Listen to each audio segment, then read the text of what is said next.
भारतीय संस्कृति और संपूर्ण आध्यात्म का भवन ये गुरु की पीठ पर टिका हुआ है। बिना गुरु के बेड़ा पार नहीं होता। गोस्वामी जी ने एक पंक्ति में ही पूरा शास्त्र निचोड़ दिया, गुरु बिन भवनिध तरई न कोई।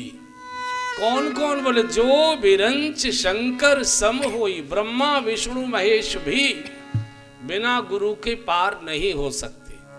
गुरु बिन भवनिध तरई न कोई।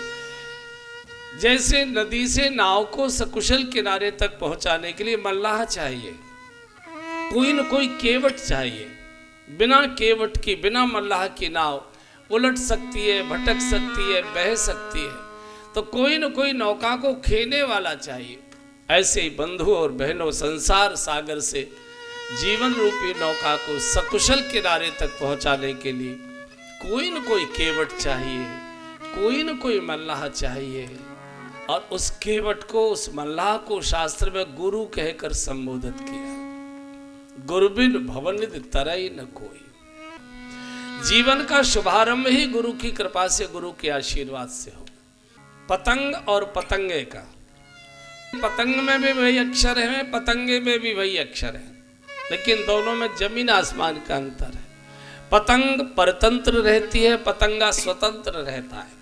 पतंग की डोर किसी के हाथ में होती है, पतंगा स्वतंत्र होता है।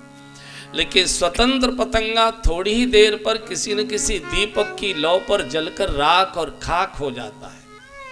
लेकिन जिन्होंने अपने जीवन की डोर किसी सदगुरु के हाथ में दे दी, उनका जीवन पतंग की तरह आकाश की ऊंचाइयों में उड़ा करता है। पतंग हमेशा आकाश की ओर जाया करती है। और जब तक पतंग में डोर नहीं बंधती और डोर किसी के हाथ में नहीं आती, तब तक पतंग धरती पर ही पड़ी रहती है। डोर बंधी और डोर किसी ने हाथ में पकड़ी तो पतंग आकाश की ओर जाती है। जिनको भी आकाश की ऊंचाइयों की ओर उड़ना है, और जो भी किसी भी जीवन के किसी भी क्षेत्र में ऊपर गया है, ऊपर उड़ा है, उसके जीवन की डोर किसी न किसी के हाथ में नीचे रही होगी।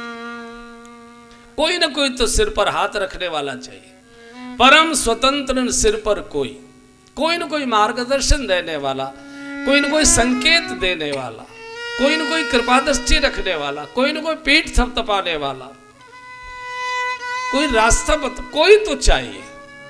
अगर स्वतंत्र जीवन रहेगा तो पतंग की तरह जलकर राख और खाक हो जाए।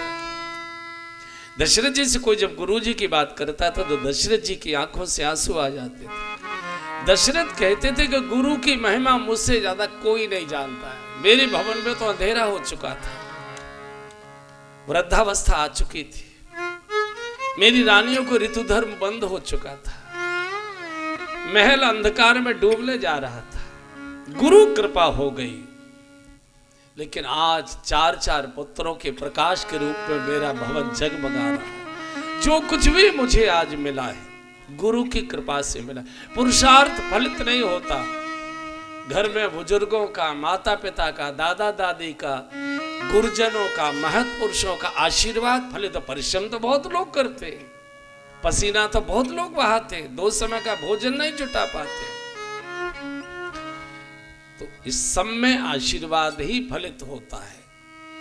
दाल कितनी भी अच्छी बनाइए, बिना हींग जीरे के छौंक के उसमें स्वाद नहीं आता। तड़का जरूर चाहिए स्वाद के लिए। तो परिश्रम में तड़का होता है, हींग जीरे का छौंक होता है, जो हमारे जीवन के परिश्रम को सुगंधित करता है।